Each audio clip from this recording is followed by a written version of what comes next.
মূল্যবান বক্তব্য রাখার জন্য জনাব জি, তারেক রহমান। ধন্যবাদ। বিসমিল্লাহির রহমানির রহিম। আজকের এই কর্মশালায় উপস্থিত মুন্সিগঞ্জ, মানিকগঞ্জ এবং নরসিংদী জেলার বিএনপি সহ সকল পর্যায়ের অঙ্গ সহযোগী সংগঠনের নেতৃবৃন্দ, সহকর্মীবৃন্দ এবং মঞ্চে 3 জেলায় উপস্থিত মঞ্চে আলোচকবৃন্দ, আসসালামু আলাইকুম। দেখুন, আহ, আমাদের অ্যানি একটু আগে আমার নাম বলার সাথে সাথে বললো যে গুরুত্বপূর্ণ বক্তব্য রাখবো। হ্যাঁ, গুরুত্বপূর্ণ। তবে আমি মনে করি আজকে আপনারা সারাদিন এই 3 জেলার 3,000 মানুষ আপনারা সারাদিন যেই আলোচনাগুলো করেছেন, যেই আলাপ আলোচনা করেছেন, যা জেনেছেন, যা শুনেছেন, যা বুঝেছেন, পুরো বিষয়টি গুরুত্বপূর্ণ। সম্পূর্ণ পুরো বিষয়টি গুরুত্বপূর্ণ। আমাকে যে জিজ্ঞেস করেছেন, কিছু কিছু সহকর্মী আমাকে জিজ্ঞেস করেছেন, সেই বিষয়গুলো গুরুত্বপূর্ণ। প্রত্যেকটি বিষয় কেন গুরুত্বপূর্ণ? এই বিষয়গুলো এই জন্য গুরুত্বপূর্ণ যে এই বিষয়গুলো আমাদের একজন রাজনৈতিক কর্মী বা একটি রাজনৈতিক দল হিসেবে আমাদের মূল সাবজেক্ট কারা? মূল সাবজেক্ট হচ্ছে এই বাংলাদেশের জনগণ। আমরা সেই জনগণকে নিয়ে সারাদিন আজকে আলোচনা করেছি। অর্থাৎ জনগণের ভিতরে বিভিন্ন শ্রেণী আছে। কৃষক আছে, ছাত্র আছে, শ্রমজীবী মানুষ আছে, নারীরা আছেন। কাজেই বিভিন্ন শ্রেণী পেশার মানুষের কে নিয়ে আমরা আলাপ করেছি যে তাদেরকে কিভাবে আমরা একটু বেটার অবস্থায় নিয়ে যেতে পারবো, একটু ভালো অবস্থায় নিয়ে যেতে পারবো। আমার কাছে মনে হয় একজন রাজনৈতিক কর্মী হিসেবে এর থেকে বড় গুরুত্বপূর্ণ ইম্পর্টেন্ট বিষয় আর কিছু নেই। অর্থাৎ আমি আমার মানুষের বেটারমেন্টের জন্য কিছু চিন্তা করছি। সহকর্মীবৃন্দ, এখন এই যে আহ, আপনারা যেই কথাগুলো আমাকে বলেছেন বা আমি আসার আগে আলোচকবৃন্দ যারা আছে তাদের সাথে বলেছেন, কেন বলেছেন? আপনাদের কিছু জিজ্ঞাসা থাকলে তাদের জিজ্ঞেস করেছেন, আমি আসার পরে আমাকে কেউ কেউ জিজ্ঞাসা করেছেন, নিজেরা আলোচনা করেছেন। কেন করেছেন এই সারাদিন এই কাজগুলো? কারণ ওই যে বললাম, গুরুত্বপূর্ণ। আপনারা যখন ফিরে যান, আপনাদের এলাকায় ফিরে যান, এই জিনিসগুলো কিন্তু মানুষও আপনাদের কাছে জানতে চায়। জানতে চায় না আপনাদের কাছে? বিভিন্ন বিষয় জানতে চায়। একজন শিক্ষক, উনি প্রশ্ন করেছেন ওনার সহকর্মীদের ব্যাপারে, অর্থাৎ শিক্ষার সাথে যারা জড়িত। একজন নারী উদ্যোক্তাদের ব্যাপারে জিজ্ঞেস করেছেন। নিশ্চয়ই তাকে জিজ্ঞেস করে, অন্য নারীরা, ছোট ছোট উদ্যোক্তা যারা আছে তারা জিজ্ঞেস করে, আচ্ছা, তোমাদের দল সরকার গঠন করলে কি করবে আমাদের জন্য? কৃষক যে বা শিক্ষক যে জিজ্ঞেস করেছেন, কি করবে আমাদের জন্য? অর্থাৎ আমাদের পুরা চিন্তা ভাবনা, উঠা বসা সব কিছু এই দেশের মানুষকে ঘিরে, এই দেশকে ঘিরে। আমাদের যারা চিকিৎসক এখানে, একজন চিকিৎসক, নারী চিকিৎসক জিজ্ঞেস করেছেন দেশের মানুষের স্বাস্থ্যের ব্যাপারে। অর্থাৎ দেশের মানুষের স্বাস্থ্য নিয়ে আমরা চিন্তিত। প্রিয় সহকর্মীবৃন্দ, এখানে আমাদের একজন জেলার সভাপতি বলেছেন যে এই আলোচনা যদি আমরা শুধু এই ঘরগুলো, এই প্যান্ডেল, এই ঘরের মধ্যে রেখে দেই তাহলে কোনো লাভ হবে না। কিন্তু আপনারা আজকে সারাদিন প্রায় 8-10 ঘন্টা সময় এখানে ব্যয় করেছেন, এই যে বসে থেকেছেন, শুনেছেন, বলছেন, এটাতে কিন্তু একটা এনার্জি লেগেছে। আপনারা এখানে এসেছেন, আসার সময় অর্থ খরচ হয়েছে, বাসে ট্রেনে যেভাবেই আসেন না কেন, রিক্সা সিএনজিতে আসেন না কেন, অর্থ খরচ হয়েছে। এই যে এত কিছু ব্যয় করলেন কেন? বোঝার জন্য, জানার জন্য। এবং গিয়ে এটি আমরা মানুষকে বলবো, আমাদের যে মূল সাবজেক্ট মানুষ, তাদেরকে বলতে হবে। প্রিয় সহকর্মীবৃন্দ, আমার মনে হয় একটি কথা বোধহয় আমরা এখানে বোধহয় আলোচনা করাটা ভালো। অনেকেই হয়তো বলতে পারেন যে আমরা এত কিছু বলছি, অনেক কিছু সুন্দর সুন্দর কথা বলছি, এগুলা কি শুধু আমরা রাজনীতির জন্যই বলছি নাকি? এগুলা কি আমরা বলার জন্যই বলছি কিনা? হতেও পারে, অনেকে মনে করতে পারে এত কথা, 1 থেকে 31 দফা, 31টা এত ভালো ভালো কথা, সবই কি আমরা করব নাকি? আমি দৃঢ়ভাবে বিশ্বাস করি, এই কারণেই আমি বিশ্বাস করি, দেখেন, আজকে আপনারা এখানে যারা বসে আছেন, প্রত্যেকটা মানুষ অনেক অত্যাচার নির্যাতনের পরীক্ষা দিয়েই আজ এখানে এসে আপনারা উপস্থিত হয়েছেন। আপনারা উপস্থিত হয়েছেন। আপনারা বিভিন্নভাবে মানুষকে প্রতিনিধিত্ব করেই কিন্তু আজ এখানে উপস্থিত হয়েছেন। এই যে আপনি আসার পরে যে আপনাকে একটা কার্ড দেওয়া হয়েছে, যেটি আপনার গলায় ঝুলছে, এখানে আপনার নাম এবং নামের পাশে একটি পদ লেখা আছে। এই পদে আসতে কিন্তু আপনার অনেক সময় লেগেছে, এই পদে আসতে আপনাকে কষ্ট করতে হয়েছে, আপনাকে বিভিন্ন পরীক্ষা দিতে হয়েছে। সেটি সাংগঠনিক পরীক্ষাই হোক, সেটি রাজনৈতিক পরীক্ষাই হোক, কম বেশি পরীক্ষা দিয়ে আপনাকে আজকে এই পর্যায়ে এসে দাঁড়াতে হয়েছে। অর্থাৎ আপনি একটা দায়িত্ব, একটা কর্তব্যের পালনের মাধ্যমেই এখানে এসেছেন। এখন প্রিয় সহকর্মীবৃন্দ, যেহেতু আপনি এখানে একটি পরিচয় এসেছেন, একটি দায়িত্বশীল পদ নিয়ে আপনি এখানে এসেছেন এবং আজকে সারাদিন এখানে যোগদান করেছেন, জেনেছেন, কাজেই আমাদের যে মূল সাবজেক্ট, তাদের কাছে আমাদের যেতে হবে। তাদের কাছে গিয়ে তাদেরকে বলতে হবে, জনগণকে, যে আমরা এই করব। বলতেই পারে কেউ যে এতগুলো 31টা দফা করবেন, আপনারা এত কথা বলছেন, এগুলো কি বলার জন্য? দেখুন, আমরা যে বলার জন্য বলছি না, আমরা যে এই কাজগুলো করার জন্যই করছি, তার অনেকগুলো কারণ, উদাহরণ আছে। বিএনপি তো এই দেশে খাল খননের মাধ্যমে পানির সমস্যা যেরকম সমাধান করেছিল, একই সাথে খাদ্য উৎপাদন দ্বিগুণ করেছিল। করিনি আমরা? বিএনপি তো এই দেশ থেকে খাদ্য রফতানি করেছিল। করিনি আমরা? বিএনপি তো বিএনপি তো দেশের নারীদেরকে শিক্ষিত করার জন্য ইন্টারমিডিয়েট ডিগ্রি পর্যন্ত পড়ালেখা ফ্রি করে দিয়েছিল। বিএনপি তো এই দেশের এই দেশের ভবিষ্যৎ প্রজন্মকে শিক্ষিত করার জন্য, শিক্ষাকে উৎসাহিত করার জন্য শিক্ষার বিনিময়ে খাদ্য কর্মসূচি শুরু করেছিল। আজকে বাংলাদেশে বড় দুটো যেই সরকারই আসে, সেই নিশিরাতের সরকারই হোক, অন্তর্বর্তীকালীন সরকারই হোক, যেই দুইটি সাবজেক্ট নিয়ে বড়াই করে, একটি হচ্ছে প্রবাসী বা প্রবাসীদের রেমিটেন্স, আরেকটি হচ্ছে গার্মেন্ট শিল্প। দুটিই তো বিএনপি করেছিল এই দেশের স্বার্থে, এই দেশের মানুষের স্বার্থে। এই যে যেই স্বৈরাচার পালিয়ে গেছে দেশ থেকে, এরা যখন 96 সালে ক্ষমতায় আসলো, সেই সময় এসে তারা সংসদে দাঁড়িয়ে বলতে বাধ্য হয়েছিল যে 91 সালের বিএনপি সরকারের সময়, দেশনেত্রী খালেদা জিয়ার বিএনপি সরকারের সময় দেশে 80,000, ছোট বড় 80,000 কলকারখানা স্থাপিত হয়েছিল। সেটা তো বিএনপির সময় হয়েছিল। আমাদের সময়ই আমাদের সময় তো আমাদের বিরুদ্ধে সংবাদপত্র কত কি লিখেছে। আমাদের সময় সংবাদপত্র আমার বিরুদ্ধে, ম্যাডামের বিরুদ্ধে, দলের বিরুদ্ধে, দলের বহু নেতাকর্মীর বিরুদ্ধে লিখেছে। কিন্তু আমরা বলেছি যে আমরা বাক স্বাধীনতায় বিশ্বাস করি। যখন আমরা এর আগে দেশ পরিচালনায় ছিলাম, আমাদের সময় তো পত্রিকার সম্পাদকদের বিরুদ্ধে শত শত মামলা হয়নি, যেমন আমাদের বিরুদ্ধে, আমাদের নেতাকর্মীদের বিরুদ্ধে হয়েছে। একইভাবে যদি বলতে হয়, কোথায় আমরা যখন দেশ পরিচালনার দায়িত্বে ছিলাম, তখন কি গুম খুন হয়েছিল? আমাদের স্থায়ী কমিটির সদস্য জনাব সালাউদ্দিন আহমেদকে ধরে নিয়ে সীমান্তের ওপারে ফেলে দেখা হয়েছে। আমাদের ইলিয়াস আলী সংসদ সদস্য সহ আমাদের শত শত নেতাকর্মীকে গুম করা হয়েছে, খুন করা হয়েছে। কোথায়? বিএনপির সময় কি এরকম হয়েছে? বিএনপির সময় তো এরকম হয়নি। কারণ আমরা গণতন্ত্রে বিশ্বাস করি, আমরা বাক স্বাধীনতায় বিশ্বাস করি।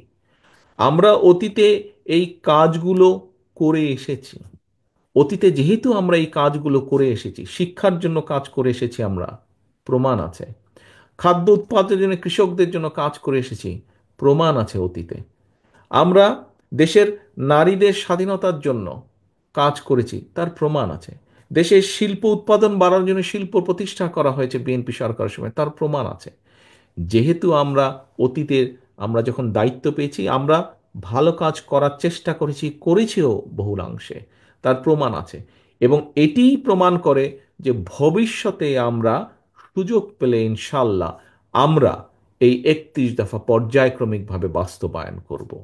এখন প্রিয় সহকর্মীবৃন্দ, এখন প্রিয় সহকর্মীবৃন্দ, এই 31 দফা বাস্তবায়নে আমাদেরকে সবচেয়ে বেশি সহযোগিতা কে করবে বলে আপনাদের কাছে আমার জিজ্ঞাসা, কে করবে বলে আপনারা মনে করেন? কে করবে? বাংলাদেশের জনগণ। আমরা যদি 31 দফা, যাই 31টা দফা নিয়ে আপনারা আজকে সারাদিন আলোচনা করলেন, বাই দ্য ওয়ে এখানে আরেকটি কথা বলি, এই 31 দফা কিন্তু শুধু বিএনপির কথা নয়। বিএনপি প্রথমে 27 দফা দিয়েছিল। পরবর্তীতে বাংলাদেশের যে রাজনৈতিক দলগুলো, যতগুলি রাজনৈতিক দল আমাদের সাথে যুগপৎ আন্দোলনের সংগ্রামে ছিলেন এই স্বৈরাচারকে বিদায় করার ক্ষেত্রে, পরবর্তীতে আমরা সবগুলো রাজনৈতিক দলের সাথে আলোচনা করেছি এবং তাদের কম বেশি সম্মিলিত একটি মতামতের প্রতিফলন হচ্ছে এই 31 দফা। তো এখন প্রিয় সহকর্মীবৃন্দ, এই 31 দফাকে যদি বাস্তবায়ন করতে হয়, এই 31 দফা নিয়ে আপনারা আজকে সারা দিন আলোচনা করেছেন। 31 দফার মধ্যে আমরা আগেও বলেছি এই 31 দফাই শেষ না।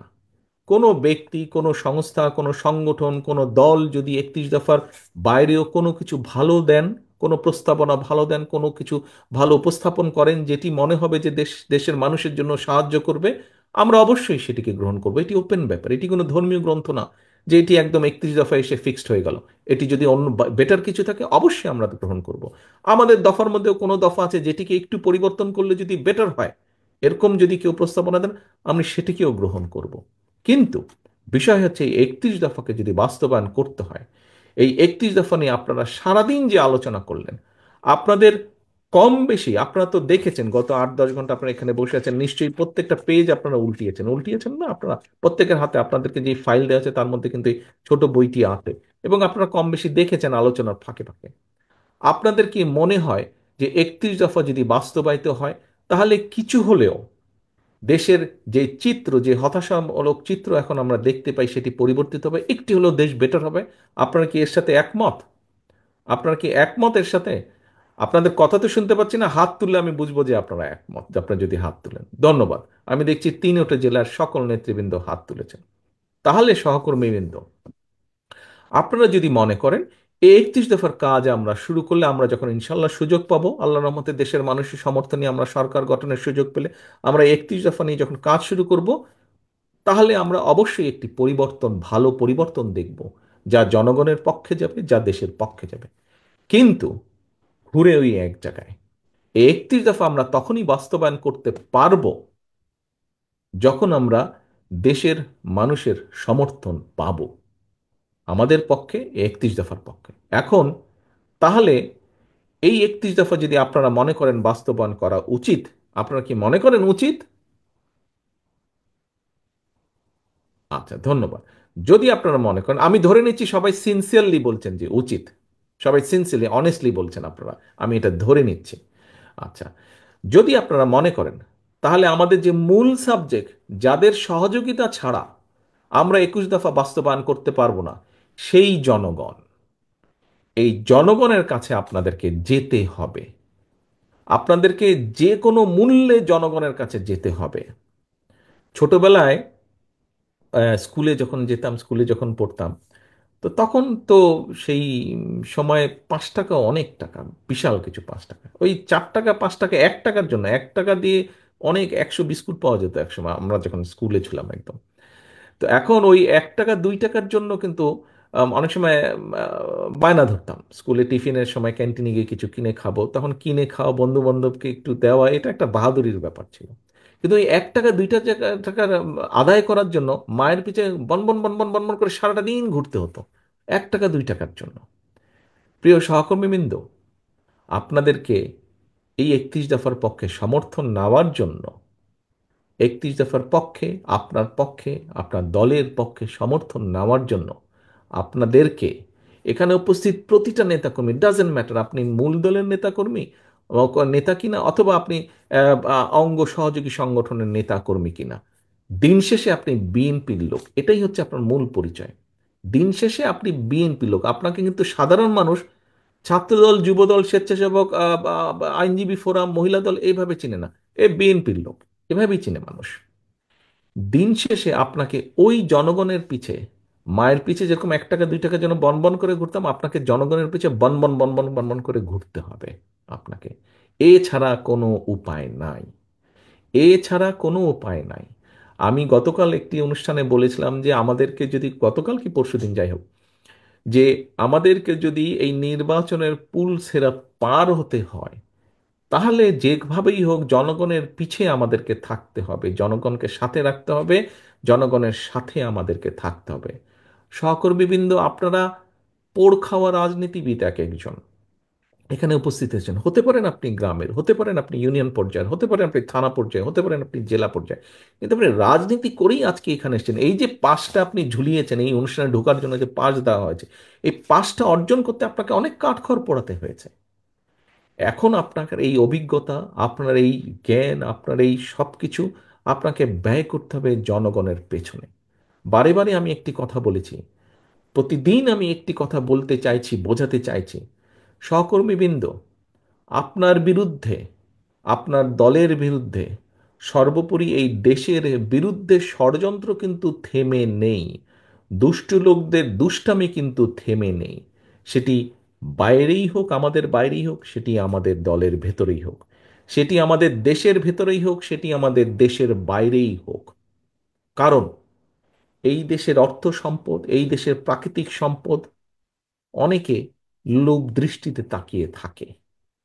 এই দেশে যদি একটি বিশৃঙ্খলা লাগিয়ে রাখা যায়, তাহলে এইগুলো অনেকের জন্য, দেশের ভেতরেই হোক, দেশের বাইরেই হোক, এই দেশে যদি একটি দুর্বল, জনসমর্থনহীন সরকার, যারা জনগণকে রিপ্রেজেন্ট করে না, এরকম সরকারকে যদি ক্ষমতায় রাখা যায়, তাহলে এই দেশ থেকে অনেকে অনেক কিছু লুটে পুটে নিয়ে যেতে পারবে।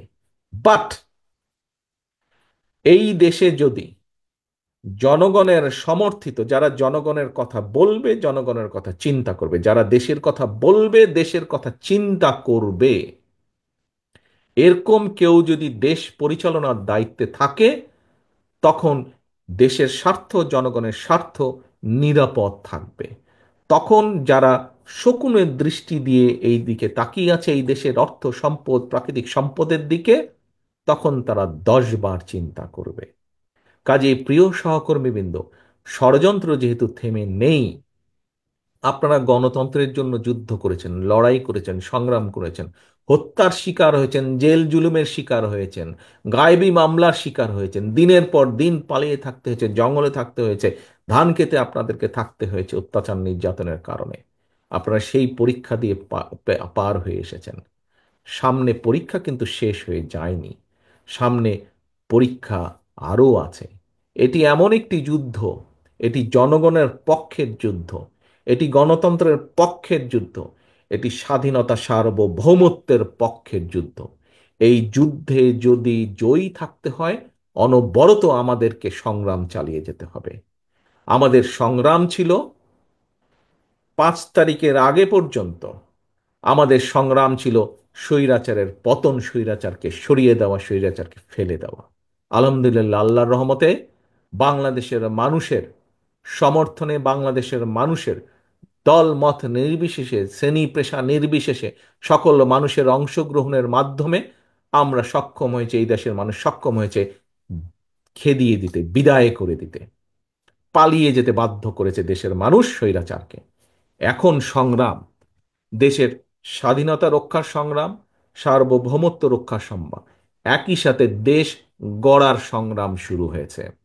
এই দেশের মানুষের রাজনৈতিক অধিকার, রাজনৈতিকভাবে দেশের মানুষকে অধিকার ফিরিয়ে দেওয়া, একই সাথে একই সাথে এই দেশের মানুষের অর্থনৈতিক ভিত্তিকে মজবুত করার যে সংগ্রাম, সেই সংগ্রাম শুরু হয়েছে। এবং এই সংগ্রামকে নেতৃত্ব দিতে পারবেন একমাত্র আপনারা, অর্থাৎ বিএনপি নেতৃত্ব দিতে পারবে। কারণ এই দেশে বহুদলীয় গণতন্ত্র বলতে যা বুঝায়, গণতন্ত্র বলতে যা বোঝায়, সংসদীয় গণতন্ত্র বলতে যা বোঝায়, নারীদের অধিকার বলতে যা বোঝায়, মানুষের অধিকার বলতে যা বোঝায়, এক বাক্যে অতীত ঘাটলে দেখা যায় বিএনপি সবসময় সেটিকে নিশ্চিত করার সর্বোচ্চ চেষ্টা করেছে। কাজেই প্রিয় সহকর্মীবৃন্দ, মানুষ, দেশ আপনাদের দিকে তাকিয়ে আছে। আপনাদেরকে শুধু এই আজকে সারাদিন এখানে আসলেন, তারপরে চলে গেলেন, ভুলে গেলেন, আপনি শেষ হয়ে গেলেন। দয়া করে এই কাজটি করবেন না। আপনার কাঁধে অনেক দায়িত্ব, কর্তব্য। আপনি বাংলাদেশ জাতীয়তাবাদী দলের একজন নেতা, একজন কর্মী। আপনার কাঁধে অনেক দায়িত্ব। আপনি সেই দলের কর্মী, যেই দলের নেতা এই দেশের স্বাধীনতার ডাক দিয়ে শুধু ঘরে বসে থাকেননি, যুদ্ধ করেছেন। যেই দেশের আপনি সেই দলের নেতা, তার কর্মী আপনি, যেই মানুষটি যখন দায়িত্ব পেয়েছেন, কোদাল হাতে খাল খননের মাধ্যমে এই দেশের উন্নয়নকে সামনের দিকে এগিয়ে নিয়ে গেছেন, দেশের উৎপাদনকে বৃদ্ধি করেছেন, আপনি সেই দলের কর্মী। আপনি সেই দলের কর্মী। আপনার নেত্রী সেই, যে শত বাধা বিপত্তি অতিক্রম করে, শত নির্যাতনের মুখেও জেল জুলুম অত্যাচারের মুখেও যে আপোষ করেনি, সেই আপোষী নেত্রীর কর্মী আপনি। কাজেই আপনাকে সেভাবে নিজেকে প্রস্তুত করতে হবে। আপনাকে নিজেকে প্রস্তুত করতে হবে। নিজেকে এমন কোনো কাজ করা থেকে বিরত থাকতে হবে যেখানে আপনি নিজেকে হালকা করে ফেলবেন, ছোট করে ফেলবেন, মূল্যহীন করে ফেলবেন। আপনি একজন মূল্যবান মানুষ, কারণ আপনি বিএনপির নেতা। প্রিয় সহকর্মীবৃন্দ, আসুন, আজকে আমরা 31 দফা নিয়ে আলোচনা করেছি, জেনেছি, বুঝেছি। এটি আমাদেরকে মানুষের কাছে নিয়ে যেতে হবে, মানুষকে বোঝাতে হবে। একই সাথে আমাদেরকে এখন প্রস্তুত হতে হবে, প্রত্যেককে নিজেকে প্রস্তুত করতে হবে এই 31 দফা বাস্তবায়নের জন্য। 31 দফা বাস্তবায়নের জন্য। আজ আপনি ওখানে বসে আছেন, আমি এখানে বসে আছি, আমরা এই দুনিয়াতে আছি, এই দেশে আছি। দুদিন পরে তো আমরা থাকবো না। কে থাকবে? আমাদের ভবিষ্যৎ প্রজন্ম থাকবে, আমাদের সন্তানেরা থাকবে।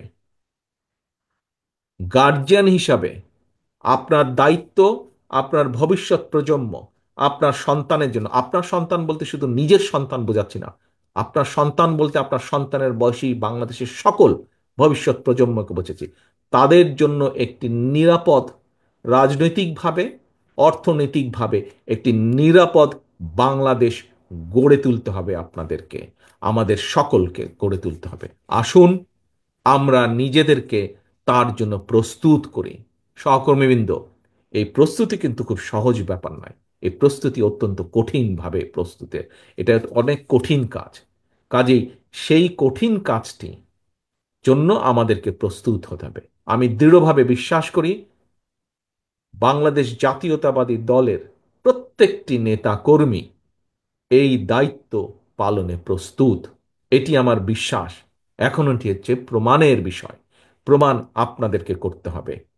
নেতা দলের কর্মী হিসাবে দলের কাছে এটি আপনাদেরকে প্রমাণ করতে হবে, এবং একজন রাজনৈতিক কর্মী হিসাবে, বিএনপির কর্মী হিসাবে জনগণের সামনে আপনাদেরকে এটি প্রমাণ করতে হবে। কাজে আসুন আমরা প্রস্তুত হই দেশ গঠনের জন্য।